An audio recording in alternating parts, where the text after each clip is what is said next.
Reka tubahe ikaze mu makuru ya K47 reporting. Amakuru tugiye guhera ku mukuru w'igihugu cy'u Rwanda ni Perezida wa Repubulika y'u Rwanda Paul Kagame, aho kuri uyu wa mbere tariki ya 15 Kamena 2026 Perezida Paul Kagame rero yageze i Rome muri Togo mu nama yiga ku bwikorezi bwo mu kirere ku mugabane wa Afrika izwi rero nka Africa Air Transport Convention and Expo. Iyi nama iteganyijwe kuwa 15 ubwo n'uyu munsi kugeza kuwa 19 Kamena 2026. Village y'Urugwiro rero yatangaje ko Perezida Kagame azageza ijambo kubitabiriye iyi nama.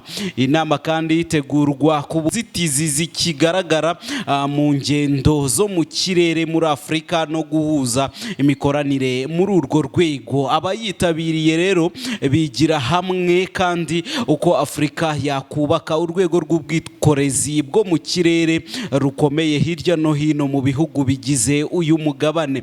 Ibiro by'umukuru w'igihugu Village Urugwiro byatangaje ko uretse iyi nama rero biteganyijwe ko Perezida wa Repubulika y'u Rwanda Paul Kagame azagirana ibiganiro byo ku ruhande biri ku ruhande ndetse abigirane na Perezida w'inama y'ubutegetsi iyobowe na Togo, ariwe rero Perezida wa Togo Fore Ezozimna na Singbe. Inama nk'iyi rero yiga ku bwikorezi bwo mu kirere iheruka ni yabereye i Kigali kuwa 4 kugeza kuwa 5 2025.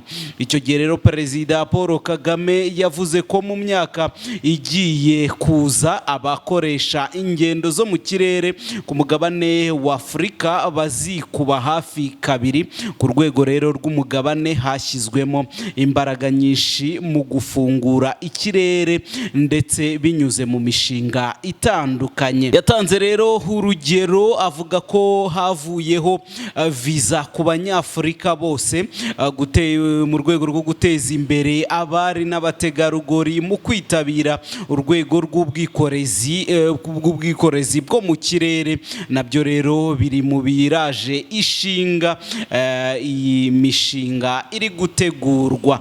Yavuze ko rero mu gihe ibyo byaba bikozwe mu buryo bukwiye bizatanga imirimo myinshi no kwimakaza udushya. Perezida wa Repubulika y'u Rwanda Paul Kagame yatangaje ko sosiyete y'u Rwanda y'ubwikorezi bwo mu kirere Rwandair nayo rero iri kwagura ibyerekezo byayo. Cyakora rero agaragaza ko ubwikorezi bwo mu kirere bukomeje guhura n'imbogamizi zikomeye cyane zirimo izamuka ry'ikiguzi cy'imirimo ndetse n'ibikorwa remezo bikiri bikeya. Reka dukomereza amakuru yacu mu butabera tubabwire ko Ingabire Victoire yasubiye imbere y'urukiko rero ubushinjacyaha bukamubwira ko ari umutesi. Ingabire Victoire Umuhoza yabwiye urukiko rukuru rwa Kigali ko atiteguye kuburana urubanza rero mu mizi kuko hari impamvu enye zirimo no kutabasha guhura nabo bareganwa ngo abashe gutegura neza urubanza. Rero ubushinjacyaha birangira ruvuze ko ari umutesi. Yabigarutseho kuri uyu wa 15 Kamena 2026 ubwo yagezwaga mu rukiko ngo aburane ibyaha akurikiranweho. Ingabire Victoire rero akurikiranweho ibyaha byo gushyiraho umutwe w'abagizi ba nabi, guteza imvururu, kugirira nabi ubutegetsi buriho, gukwirakwiza amakuru atariyo cyangwa icengeza amatwara rigamije kwangisha leta y'u Rwanda mu bihugu rero by'amahanga, gutanga amakuru y'ibihuha, gucura umugambi wo gukora rero ibyaha byo kugirira nabi ubutegetsi buriho n'icyo kwigaragambya. Ni ibyaha rero bishingiye ku mahugurwa yahawe abayobozi b'ishyaka ritemewe mu Rwanda rya Darfa Umurinzi mu 2021, aho rero bahugurwaga n'abanyamahanga hifashishijwe igitabo cyitwa Blueprint for Revolution cyanditswe n'umunya Serbia Soldier Popovich. Abari bitabiriye amahugurwa bari bayobowe na Sibomana Sylvain ufatwa rero nk'umuhuzabikorwa w'iryo shyaka, nibo rero bareganwa na Ingabire Victoire. Mbere y'uko ubushinjacyaha buhabwa umwanya wo kugaragaza ibyaha bukurikiranyeho Ingabire Victoire, uregwa rero yahise azamura ikiganza agaragaza ko atiteguye kuburana. Yakomeje asobanura ko rero hari ibaruwa abanyamategeko be batatu harimo Maître Gatera Gashabana, Maître Bikotwa Brice na Maître Gashema Felicien bandikiye rero urukiko ku wa 10 Kamena 2026 bagaragaza imbogamizi bafite zishingiye ku gutegura urubanza. Ingabire Victoire yavuze ko atiteguye kuburana kuko atameze neza, haba mu mbaraga z'umubiri, iz'amarangamutima n'ibijyanye rero n'imyemerere ye.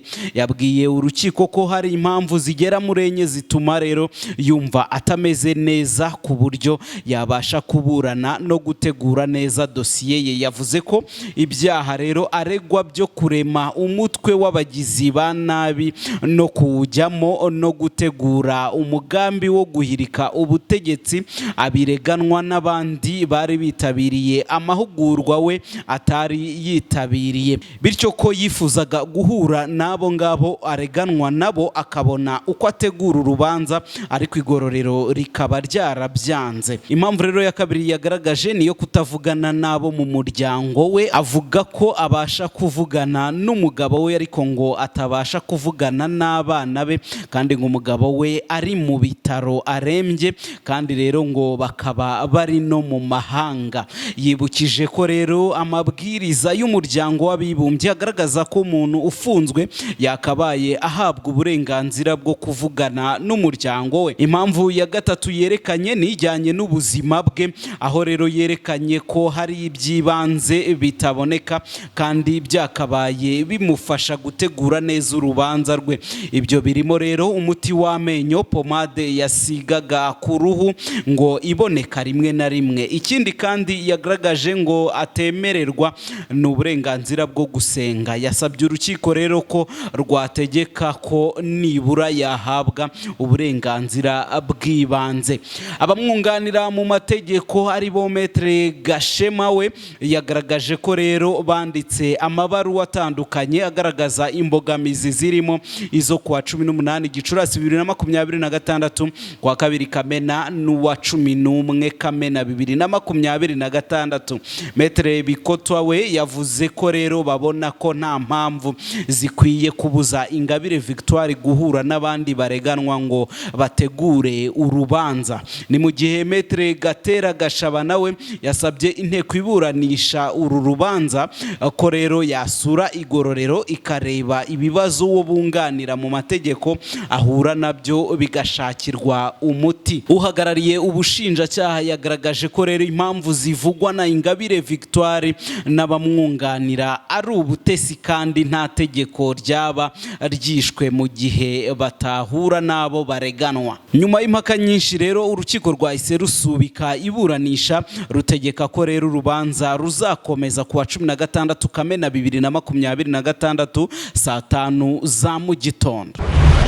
K40 report, bringing news so fast, updates, talking entertainment that lasts, educate, inform, we keep it real. K40 report, oh. K40 report. Katwerekeze mu makuru y'imyidagaduro. Inkuru rero ikomeje kurikoroza ku mbuga nkoranyambaga ni inkuru ya Emirene. Ubu rero hakaba hagezweho inkuru ivuga ko Emirene yaba ari kwishyuza Dorcas na Vestina agera kuri miliyoni 60 y'amafaranga y'u Rwanda nyuma y'itandukana ryabo. Muri Ndahabi Irene wamamaye nka Emirene yahakanye rero amakuru yuko yishyuza itsinda rya Dorcas na Vestine miliyoni zigera muri 60 y'amafaranga y'u Rwanda. Hamya ko rero ibyavuzwe byavuzwe ari ibihuha. Ibi yabigarutseho mu kiganiro yagiranye n'itangazamakuru ubwo yarabajijwe niba gutandukana kwe n'aba bakobwa yari asanzwe afasha rero byaba bibasigiye impaka rero zo kwishyuzanya. Aha Emirene yasubije ko ari ibihuha, avuga ko kandi binatangaje kuba umunyamakuru yabyuka akavuga ibintu bitari byo, amakuru yaba atakuye kuri nyir'ubwite kubera yuko abatigeze anabona amasezerano ari hagati y'aba bombi. Ntitwasoza aya makuru y'imyidagaduro rero tutavuze kuki imibare ivuga ku rubyiruko rwahawe akazi muri Summer Country Tour i Musanze. Ni igitaramo rero cyahuje The Ben ndetse na Bruce Melody, utibagiwe Kitoko ndetse na Bwiza. Mu mpera z'icyumweru turangije, imwe mu nkuru zagarutsweho mu myidagaduro ni igitaramo cya mbere cya Summer Country Tour cyabereye rero mu karere ka Musanze. Ni igitaramo cyabereye muri stade Ubworoherane kwa 13 Kamena 2026, cyitabirwa n'abahanzi barimo The Ben, Bruce Melody, Kitoko ndetse na Bwiza. Uretse abahanzi n'amakipe y'abafana, abanyamakuru n'inzego z'umutekano n'abandi bari mu kazi kabo rero ka buri munsi, iki gitaramo cyatanze akazi ku rubyiruko rukabakaba 1000. Mu rwego rwo kurebera hamwe rero iki mibare ivuga ku rubyiruko rwahawe akazi muri iki gitaramo, itangazamakuru ryagerageje guteranya imibare ya buri serivisi n'abayikozemo.